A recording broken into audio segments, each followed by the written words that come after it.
Cruella is a 2021 film that isn't well liked, shall we say, and for good reasons. It certainly isn't a good film, and it does not do justice to the character of Cruella. Fans of good writing and the 101 Dalmatians franchise would certainly despise this film. There are, however, things that this film honestly does well, and I think that bears highlighting. Unlike most films that come out of Disney these days, Cruella does have artistic vision behind it, even if that vision is flawed, marred, and made almost unrecognizable by its writing. Set in 1970s London, Cruella makes very good use of its location and time period. Let's start with the cars. Cruella's car, the Panther DeVille, is iconic, rivaling James Bond's Aston Martin. Originally released in 1974, the Panther DeVille is one among the neoclassic revival in car design. Neoclassic cars evoke the style and design of those from the 1920s and the 1930s, while hiding sleek, modern, and powerful technology under the hood. The Panther DeVille specifically was modeled after the 1930s Bugatti Royale. The car is uniquely British and uniquely 70s, representing an automobile design movement from the period. The filmmaker took great pains to actually acquire an authentic 1974 Panther DeVille from a collector for a rather large price tag. The other way Cruella uses London in the 70s is through fashion. My idea of fashion is a popcorn-stained t-shirt and 6-year-old shorts. So my experience with fashion is minimal at best, so take this with a grain or a heaping helping of salt. But from my research into Cruella, the film seems to pay homage and faithfully represent a particular period of British fashion history, the punk movement. Jenny Bevan, the costume designer for Cruella, cited Vivienne Westwood as an inspiration for Cruella's clothing. Westwood is thought of as one of the architects of the glam punk movement in London in the 70s, famously designing the clothing of the Sex Pistols. Her story is also somewhat mirrored in Cruella.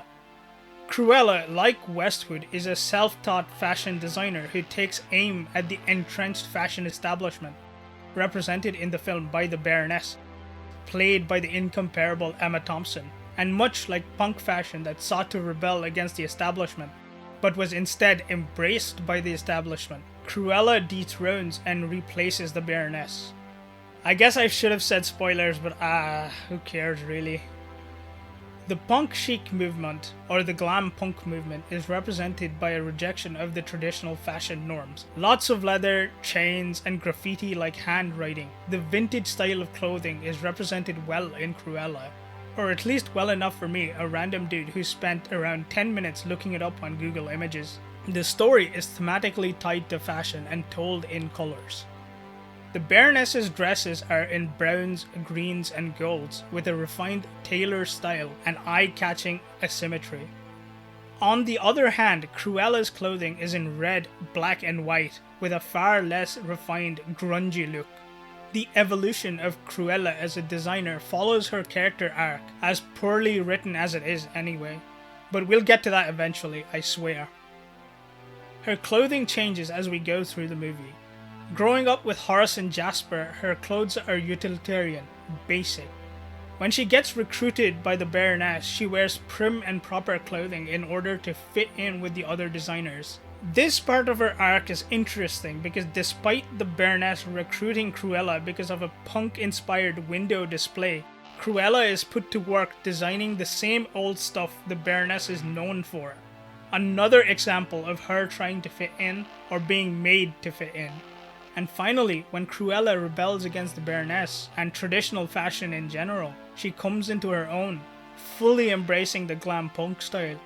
The animosity between the Baroness and Cruella is well represented in the themes and aesthetics of their clothing. That said, the plot is abysmal, and I mean truly terrible. Gone is the Cruella DeVille who rejoiced in puppy murder, smoked like a chimney, and adored furs, replaced instead with an edgy youth to whom evilness is a costume and not a description. Our very first retcon is that Cruella isn't her actual name, it's Estella. We begin the movie with some very bad parenting. We're introduced here to where Cruella comes from if it isn't her real name.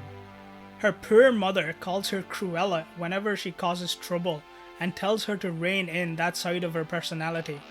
I'm just gonna call this character Estella from now on because she's nothing like the Cruella we know and love to hate. Her mother never reprimands her child for her bad behavior, and even as she's being expelled, she takes her child's side. So Estella's motivation and MacGuffin comes from the dumbest place. The Baroness's 3 Dalmatians knock her mother right off the side of a cliff. No, really, I'm serious. That actually happens. And of course, Estella shoulders the blame for this even though it makes no sense for her to do so, believing that she had killed her mother. She believes she had killed her mother because 3 Dalmatians broke loose from their handler, chased her outside, and for some reason knocked her mother off the side of a cliff. That's really stupid, even for a kid her age, or any age really. Now, if the film decided to make her hate Dalmatians because of this event, that would make a lot more sense. It's still goofy as all hell, but just a little bit better. The MacGuffin is a necklace that her mother wore, which finds its way into the hands of the Baroness through pure chance and clumsiness. Jasper and Horace are retconned into orphans that grow up alongside Estella, committing petty crimes together to survive. They even get her a job at Liberty London, which is a real department store, so this could be clever product placement. Much better than the Ghostbusters 2016 film anyway. At her new job, she's not allowed anywhere near the clothes and instead made to scrub and clean. This is the first instance of the continuing theme of her being forced into boxes by the fashion establishment. One night, she gets drunk off her boss's alcohol and rearranges a window display. Just as she is getting fired for this transgression, the Baroness walks in and hires her for her personal couture. An hour later or an hour earlier, and Estella would have been out of a job. And just how lucky is it that she ended up working for a woman she has personal history with? After working for the Baroness for a short while, Estella notices her mother's necklace around the Baroness's neck. At this point, Cruella turns into a heist film. Estella, Jasper, and Horace plan out a whole shebang to get into the Baroness's safe. All this, and it turns out she's actually wearing the necklace. You know, the place where it was the first time Estella saw it. The heist concludes with Estella simply snatching the necklace right off the Baroness's neck and leaving. In the resulting scuffle, one of the Baroness's Dalmatians swallows the necklace after Estella drops it. Again, it's like poetry, so if they rhyme. Estella realizes now that the Baroness deliberately killed her mom by using a dog whistle to sick the Dalmatians on her. Which really shouldn't change her motivation if she was a normal thinking character. It would still be the Baroness's dogs that killed her mother, and it would still be the Baroness's negligence to keep her dogs in check that caused the death of her mother. Even if we take this whole dog whistle part of the plot out. So of course, she decides to take revenge, and what better way to take revenge than by upstaging the Baroness through fashion. Now we're on some Yu-Gi-Oh shit. The legendary Blue Eyes White Dragon!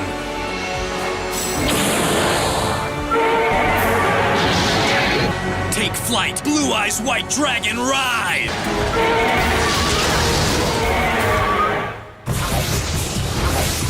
Around this time, Estella leans fully into the Cruella persona. She starts being a total dick to Horace and Jasper, and to everyone she knows, really.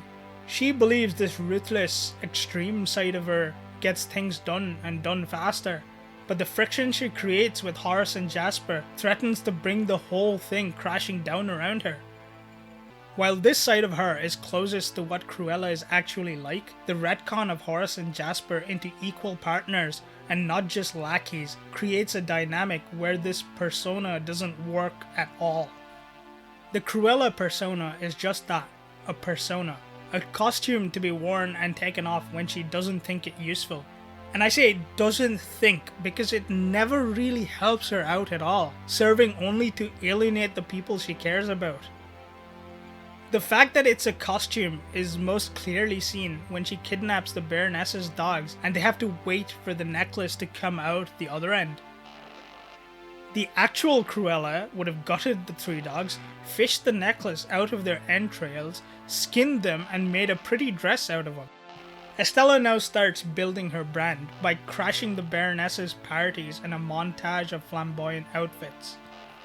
This was my favourite part about the movie because no one was speaking and the fashion, the real point of the movie, was on full display.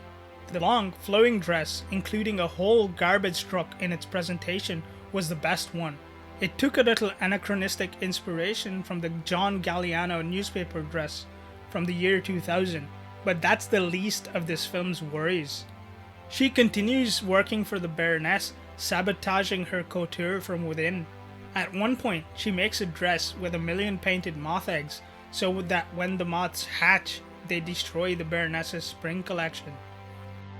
Of course, this leads the Baroness directly to Estella since she's seen the dress Estella made, the centerpiece to her spring collection, covered in the husks of moth eggs. In fact, the film makes it a point to show a moth hatching from the dress while the Baroness is looking at it. For all this talk about Estella being a genius, this really isn't much of a smart move. Jasper confronts Estella about her Cruella persona and how it's become difficult to help her when she's rude and demanding all the time. She responds with, Cruella gets things done. Stella does not. Except the difference between the 2 personalities isn't clear at all. Before she took on the Cruella persona, she masterminded the necklace theft, and she, as Estella, sabotaged the Baroness's spring line. To me, the only difference is the unpleasantness. This would work if there was no pushback to her demands and rudeness, as it was in the previous 101 Dalmatians content. There, Cruella would verbally and physically abuse Horace and Jasper, and it worked really well, because they're hired thugs, bumbling goons, and not part of her adopted family. Now we come to the big bait and switch moment of the film. Cruella shows up at yet another Baroness fashion show in a dress that looks like it's made from Dalmatian fur. She killed my dogs and made a coat. Except she never really killed the dogs, and we're shown that they're alive and well in the very next scene. If they really wanted to make this character into an anti-hero, instead of just the hero, she would have killed the dogs and it would have made sense for the character, as they were instruments by which her mother died. But nah, they had to make her both rude and unlikable, as well as completely morally upright. It just doesn't work. The Baroness tracks Estella down to their hideout and retrieves her dogs, attempting to kill Estella by burning down the building. Then Estella threatens to kill the Baroness and her dogs. I'm gonna kill you. And your dogs. It falls flat because she had the chance, in fact, several chances to kill her dogs and do what Cruella would have really done, but she never took them.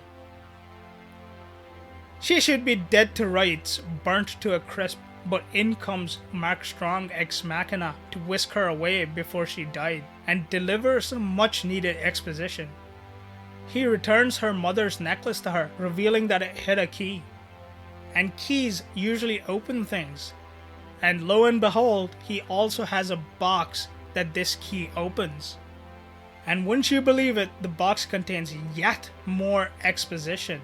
Apparently Estella is the Baroness's child and was adopted by her mother because the Baroness wanted to have her killed. And of course, Mark Strong ex machina saved her life back then as well. Estella apologizes to Horace and Jasper and they immediately get back into her purse. We are then treated to one of the weirdest scenes in the film. Thanks for helping me. Well, I find it very difficult to say no to you sometimes. It's one of the things I love about you. She loves that he's a sycophant. I suppose the OG Cruella would enjoy being sucked up to, but these shades and pretenses of being that character are jarring to see in Estella. The film ends with the Baroness pushing Estella in her red wig off the same cliff her mother died at, while partygoers watch. Estella survives, of course, because she's built a parachute into her dress, and the Baroness is carted away to jail. Who knew that fashion could be such a lifesaver? With the Estella persona well and truly killed off, she uses her handy box of exposition to take over Hellman Hall, renaming it to Hell Hall. This is rather fitting, emblematic of what Estella really is. The persona of Cruella is just a disguise, a costume to be worn, much like her dresses, but it isn't who she is inside. No, inside, she's a goody two-shoes who really doesn't do anything evil, she just pretends to. She's evil in name only.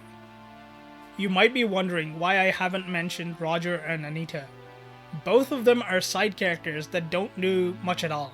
Anita is a reporter for a newspaper that Estella uses to get her name into the spotlight, while Roger is a lawyer for the Baroness. Both are reduced, retconned into being lackeys, while Estella takes the spotlight, even graciously giving Pongo and Perdita to the two star-crossed lovers in the mid-credit scene. The true star of the show, and the closest parallel to Cruella herself, is Emma Thompson's Baroness. She is rich, actually ruthless, and treats her underlings like trash. She also has a keen eye for fashion. Other than the awful plot, one of my biggest gripes is how utterly wasted Mark Strong is. He's a brilliant actor, reduced to a deus ex machina and exposition for Cruella, before he fades back into the background once again. This should be classified as a war crime. The CGI in Cruella is weird. Not all the dogs featured in the film are real. Some are real and partially CGI'd, and some are entirely real, giving the film an unsettling, uncanny valley effect in some scenes. The director, Craig Gillespie, said he found it very hard to work with the real Dalmatians because of their skittish and energetic personalities. I think that's a cop-out, because both in 101 and 102 Dalmatians, all the dogs were real and they were trained very well. I'd chalk this up to laziness. So instead, in some scenes, the dogs are half real and they're half computer generated. In close-ups, they're the real deal, but when they do complex movements, they're entirely CGI. The biggest source of Uncanny Valley to me was this scene, where the directors had the real dogs sit for the bath, but CGI'd their faces because they didn't look angry enough. These decisions caused discomfort for me when I watched the film for the first time, especially when they swapped between the real dogs and the CGI in subsequent cuts in the same scene. Cruella's score is uninspired and pulls focus from the scenes a lot more than it complements them. They're often extremely on the nose for the scene they're supposed to be complementing. For example, when Cruella takes over Hellman Hall, Sympathy for the Devil by the Rolling Stones plays. That's just comical, given that we've seen a 2-hour film that is quite literally drumming up sympathy for a woman called DeVille who skins dogs later in life. It's like the punchline for a joke. The soundtrack for the film is just someone's 70s playlist thrown in, while matching scenes with the tunes that they wanted to play. The soundtrack includes 30 non-original tracks, which means we're roughly seeing another 70s hit song play every 4 minutes. It gets very tiring. Cruella is a terrible film. Its writing is awful and the characters don't ring true whatsoever to the source materials, which causes big issues in the character development. That said, I definitely think it did have artistic vision behind it, and its allegory of a very real fashion movement from the 70s was well done. I'm not sure if it would have been better as a fictionalized version of a Vivienne Westwood biopic. I doubt audiences would have been too keen on that if it wasn't dressed up in the guise of a recognizable Disney brand. I certainly would have liked it better that way. Cruella attempts at times to capture the slapstick nature of 101 and 102 Dalmatians with Glenn Close, but for all its goofy moments, it remains tonally inconsistent. Slapstick comedy doesn't lend itself well to a rather serious revenge plot, and a serious revenge plot doesn't have room for slapstick humor. In the end, Cruella is a mess of a film, written presumably by a team of monkeys on typewriters. If you're interested in an obscure fashion movement from the 70s or pretty dresses, watch the film on mute. If you value your brain cells, give this one a pass.